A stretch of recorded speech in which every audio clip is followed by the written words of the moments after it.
Hello, everyone, and good evening to Conversation with Masters. Today, I'm in conversation with Susanne. She works with systemic constellations, systemic rituals, and she's also an author. So, Susanne, I'm happy you are here. Thank you, Marius. I invite you to introduce yourself in the way that feels true to you, beyond maybe the roles and all the titles, right? Okay, well, you gave a small introduction already from me. So, my name is Susanne Hazen, and I work already for more than 25 years with family constellations and all variations. And before that, I was a psychologist and a natural healing methods facilitator. But at one moment in my life, I choose completely for the systemic work because, that was for me the most beautiful combination of psychology. And yeah, that's what I missed in psychology. When you are on the university, it's mostly, at least in the Netherlands, it's mostly about statistics and evidence and scientific research. And then I always say, okay, really very nice, but I think we miss something. It's not possible. You cannot say that what we cannot see, what we cannot hear, or what we cannot smell does not exist. You cannot say that. That's not scientific because, there is more and there are things we cannot see and we cannot touch yet. Anyway, so for me, after my studies, I really missed something. So I kept on looking for what is it, what I'm missing. So first I came into the complementary and alternative medicine. But at one moment, okay, this is not really what I was looking for. I absolutely liked it, but it was not really what I was looking for. And then at one day I met the work of Bert Hellinger. That was at the end of 90s. And then okay, this is what I'm looking for. So you work directly with Bert Hellinger, right? Well, my first seminar was with somebody that brought the methods to the Netherlands, and I was so interested. So immediately I went to follow seminars with Bert Hellinger himself.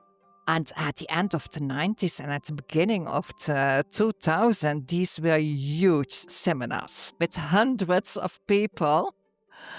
Later on, it became less, but at around that time, it was really, really, really growing and growing, not only in Germany, but all over the world. Yeah, now in these days, I don't know, we have this kind of seminars, the thousand and thousand of people at one time, maybe. Yeah. Yeah, we have. Where exactly? I would like to enjoy too. Well, there was at the beginning, I think it was 2000 or 2001. In Germany, at that time, they organized the International Family Constellation Gatherings. And there was one in Würzburg, and that came to more than 2,000 people. But Yeah. yeah, wow. Huge energy when it's two, 3,000 people. Yeah, wow, powerful. Yeah. But in these days, I don't hear a huge, session like that, like 2025, 2026, something like that planned. So will be interesting to enjoy maybe. Yeah. So, Suzanne, was there a personal maybe experience that changed your direction? Yeah, there was. At that time, me, myself, I had recurring dreams about my father raping me. And that was quite heavy. And I had this dream for years, years, years. And it was even, it never happened in reality, but it's really because I did not know how to deal with that dream. And, psychologists in this case can be really dangerous. And so that was my personal thing that really caused that I started to looking for what is this? And I even broke with my father, actually for no reason, but this dream was really diving into my life. And so my first step actually was going to a family constellation. Even at the beginning, I was very skeptical. But okay, after 2 days, I was sold. So I did my own constellation around my relationship with my father. And actually, that was only a starting point. And that I came to know about even such kind of dreams can be, it didn't happen with you and your father, but it can be a memory from an ancestor. And then in family constellations, you always need to work with facts. So if you don't know the facts, you cannot go there. Then I came to know the work of systemic ritual, and I came to know the work of shamanic work, and also working with past lives and so on. So after really a long, long, long journey, I came to know it was what happened to an auntie of mine 10 generations ago. And when I came to know that, the dreams disappeared. So in some way we can say subconscious send you some messages, with these dreams what you have. Yeah, I think more dreams are like that. But this one, because it was a really intense dream, it's, I think every month, then it disappeared for a period, and then it came back once a week, twice a week. But during, I think from when I was 12 years old until I came to know, hey, what is the message of this dream? And as soon as that message was clear and was acknowledged, the dream never came back. Yeah, in dreams, sometime if we try to understand them and to maybe to write them in the morning, I try to do that. If you ask me, because in that part of the morning when I wake up, I remember, but after 10 or 20 minutes, I forget everything. Yeah. So it's I don't know. Yeah, it's a ritual too. Yeah. So Susanne, now what are systemic rituals exactly? Systemic rituals, it's a method that was developed by Dan van Kampenhout.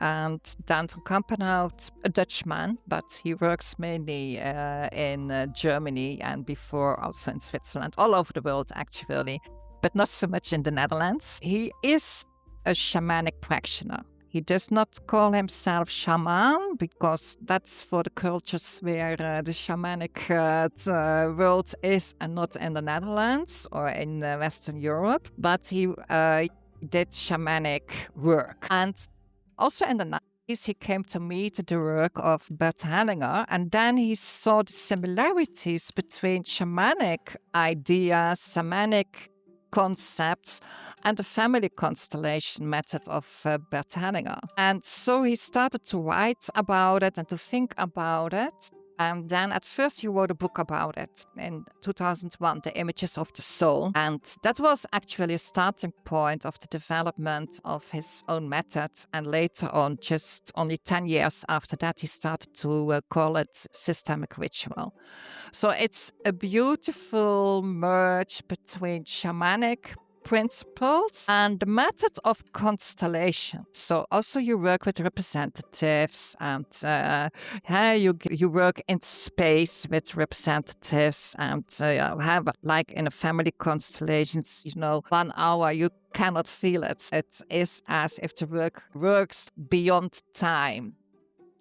It's in an intermediate space almost where the work takes place, actually, like in shamanic rituals. Of course, there are important differences between the systemic ritual and the family constellations. And nowadays, actually, in family constellations, we see more and more how the idea of the systemic ritual, it's much broader than a family constellation, but how it is really coming into the normal family constellations. And what most important thing in the systemic ritual is the idea you have to resource people. You have to resource systems to make a next movement.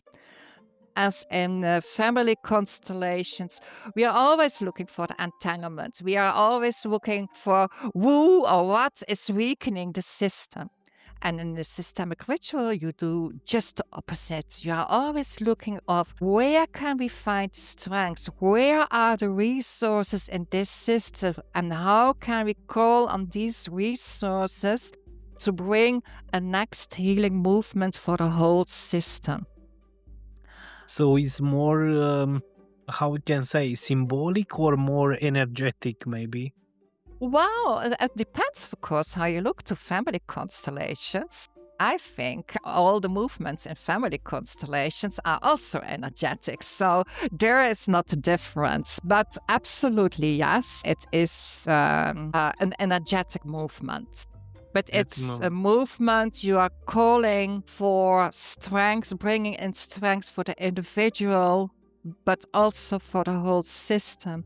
So a transformation is possible. You need strength for transformation. You know, if a client is weak and you go to his family constellation and it's a very heavy and intense family constellation, probably that's not helpful for the client because he cannot integrate it. He has not the resources to integrate it.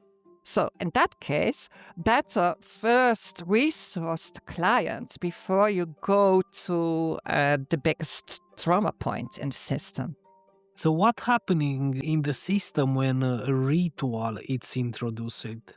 With the ritual and systemic ritual, you can compare it to the end of a family constellation, where, for example, the ritual act and the ritual words appear. Hey, I was trying to carry your tears, but I cannot do it. Only you can cry your own tears. And giving back the burden. That are ritual acts and ritual words. So you can see that also in the systemic ritual work. And that's the ritual part about the systemic ritual. But also, the movement you make in systemic ritual, it's most of the times without words, not so many words as in family constellation. Only the ritual acts, only the ritual words that, on that level more. So it's not so much talk, maybe, right? No, and sometimes even in family constellations, it's better not so much talk, but okay, facilitators differ in that. Yeah, everyone have a different, maybe own way to work. And what I notice in the years, maybe they start to have a new approach. They start to have their own approach, maybe. So that is experience with the years, and it's okay. Maybe if they help the client, of course, the focus is always to support, sustain, maybe if sustain the client, maybe. Yeah, absolutely. You know, I even think it's important that a facilitator really starts to come into its own strengths and doing van, hey, I'm really good in this and I'm doing it on this way. You know, if it starts to differ too much from family constellations or systemic ritual, then you have to rename it also. Because when you have a special way of working, but that does not look anymore as a systemic ritual or family constellation, then give it your own name. Otherwise, it's going to be vague for the outer world also, and that can be damaging for the work. Yep, it's true. So we like to understand better your vision about this work. Like you said, you are quite from the beginning of the path, if you want to say like that. So, how you see the future of this systemic work? How will be in the future? I wish I could look in a ball and I don't know. I don't know. I think, in the 90s and beginning of 2000, it was really exploding. And all explosions, they ask for that something will go wrong and it will fall down. So that happened actually around half of 2000, that especially in Germany from a complete explosion, it's really completely faded away because something happened that Helena said and it reached the newspapers, etc. Ah, So right. I read then about it it. really went down, especially in Germany, but also elsewhere. Even nowadays, you can read that some people still think about Henning or whatever. But it really recovered.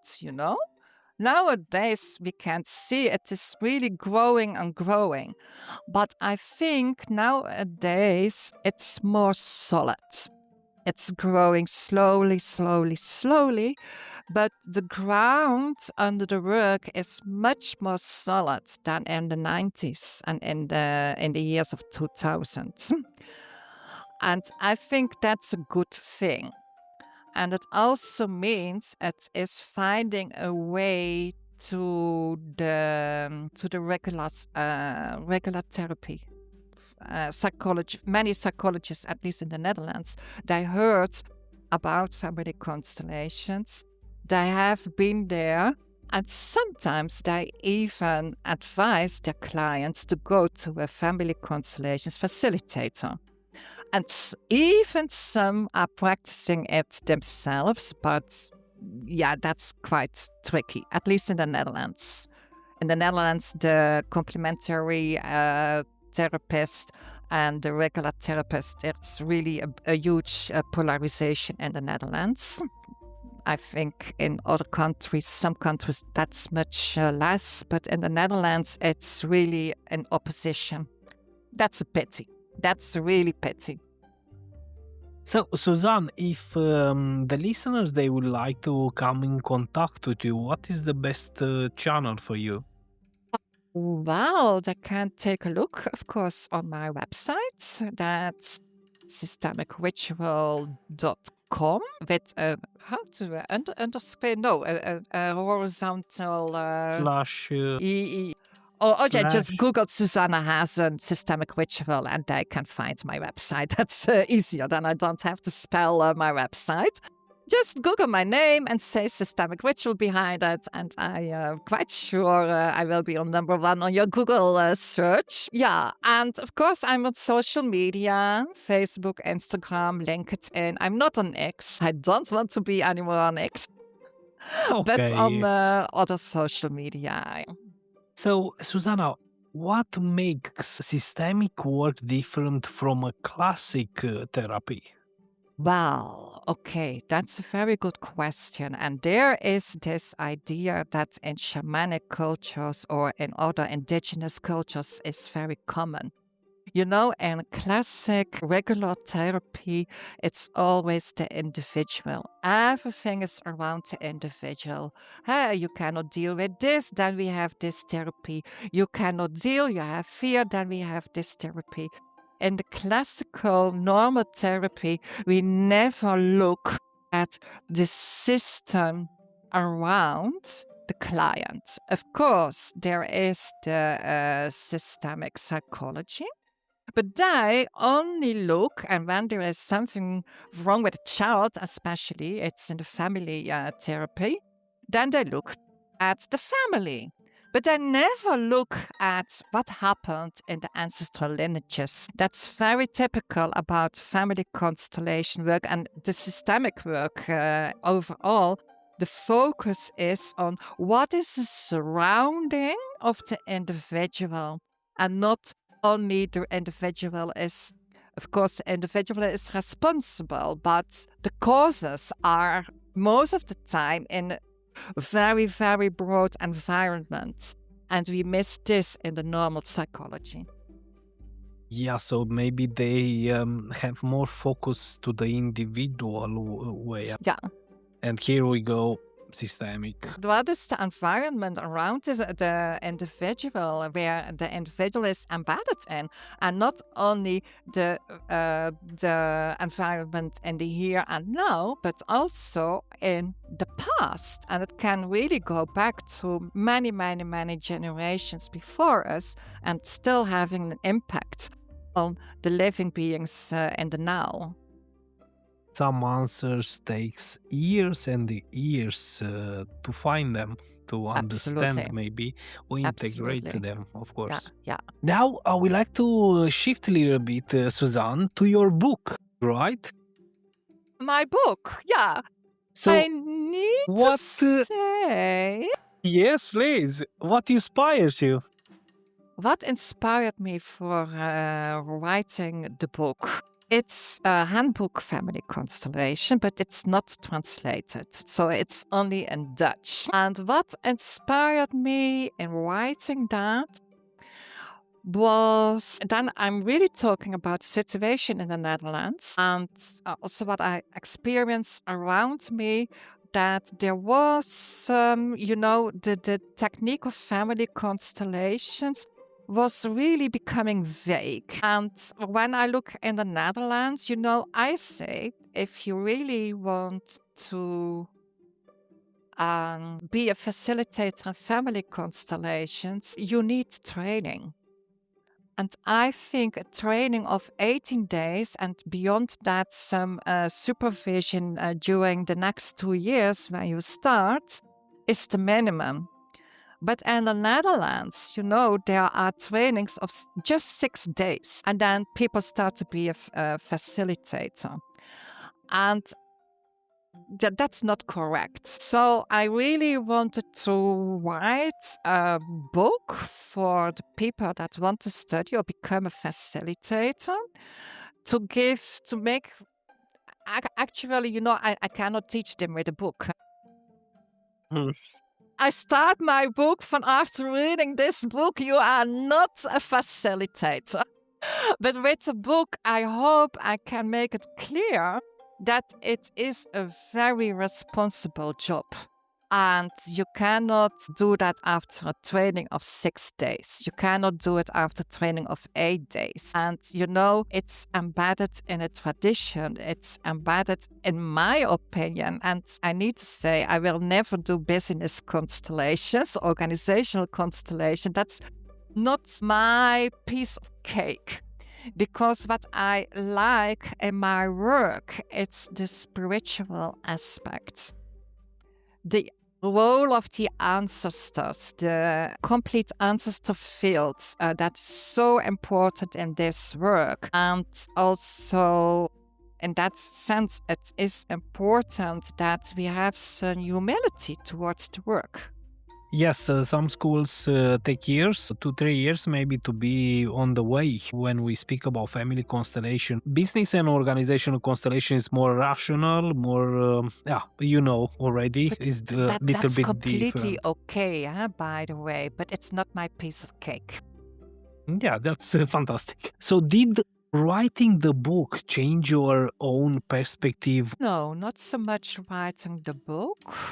That did not change my perspective, because my perspective actually is put in the book. Yeah, so no, writing the book did not change my perspective, but it highly motivated me to write a second book, and that one will be in English, and I don't know when it will be ready, but as you say, my passion is really with the work with the ancestors, and that's a quite sacred work, and for me that's important. So my second book will be more about working with the ancestors, what to do and what to do, the do's and don'ts in working with the ancestors. The don'ts are very important. So writing the book and the handbook and family constellations really triggered me from, okay, I want to write more, but that's much more beyond what constellations can do.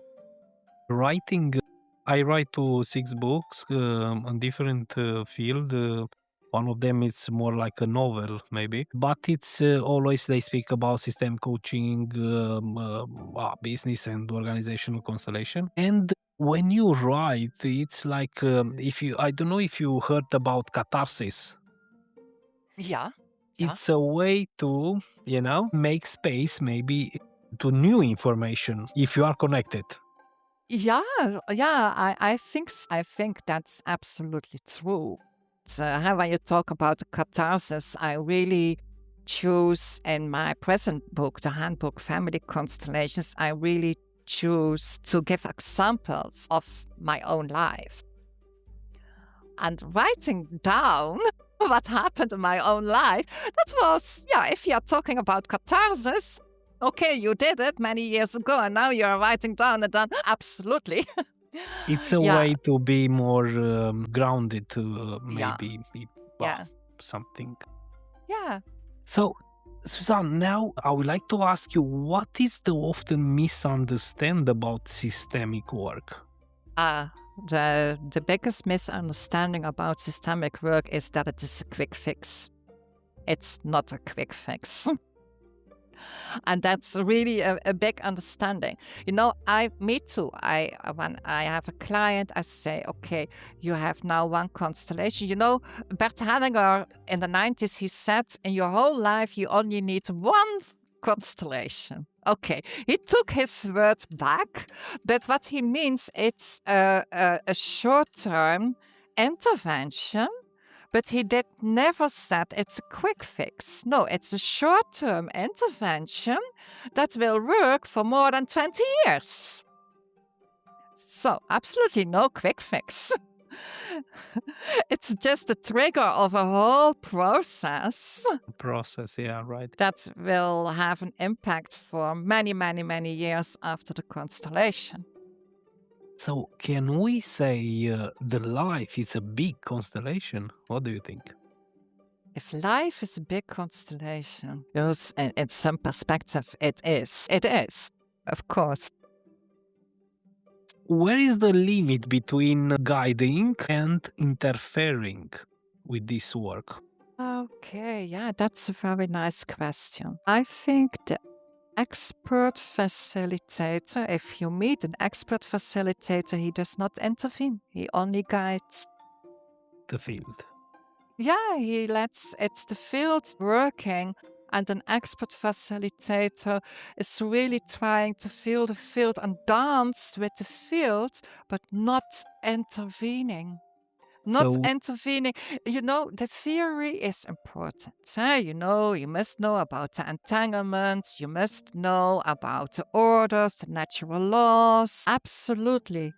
But for the beginner, that's leading. But for the expert facilitator, only the knowing field is leading. I don't advise that for beginners, absolutely not. But if you say where is the limit of guidance and interference, I say that depends on the experience of the facilitator. But if you want to meet an expert, he's only guiding and tuning into the knowing field and not intervening anymore. Be involved so much in what's happening in the client system, maybe. So, which responsibility they have, do you think? Facilitators, I think they have a big responsibility. Of course, towards the client, but also towards, even if the family of the client is not present, and okay, the ancestors already died years ago, but still then as a facilitator, you have responsibility towards them. So I think I have seen facilitators intervening, and I also said this is forcing your solution on the system. That's quite damaging and it's respectless towards the systems. I've heard facilitators saying, yeah, we set up your ancestors, but of course it's only your inner image because they died. Then for me is, well, you really don't know what you are doing. This can be so damaging. If you don't believe in the ones that died, my goodness, then you can be a very, very dangerous facilitator. Yeah, but I guess all the masters, maybe, or all the people who try to give through the knowledge, they look very close when they give the knowledge. So it's a non-writing code, if you want to say like that. That's why they have this period of testing after, okay, to understand better, hey, you can do this job, or maybe... Yeah, you know, it's always difficult when does somebody pass the test or one not. It's in this work, it's really difficult. Of course, your attitude must be good, but you know that's for every therapist. Measuring attitude. How do we do that? Even, it's not on the final test of the university for psychologists. It's not about attitude. It's about did you know your statistics? Did you know your theory? But it's never about attitude. And I think that's the most important thing. Yeah, super. So now I would like to ask you about the generations and legacy, right? So what do you think this work offered to the next generation? Oh, yeah. I think the work will continue. So I'm quite sure the head handing up put seeds and the tree is growing and growing. And I don't think the tree will die. So for the next generation, this method will still be available. And the more people work today, you are working. If you do constellation work as a client, of course, maybe the first question was about you, yourself, your own issue. But then in the constellation work, we bring in the whole system. And in the whole system, something will be resolved. Don't say everything. So it's not one constellation and then everything is done. There are many layers and etc. But at the moment, when you bring more balance, more love in the system, you also work for the next generation. How we can bring them into the field?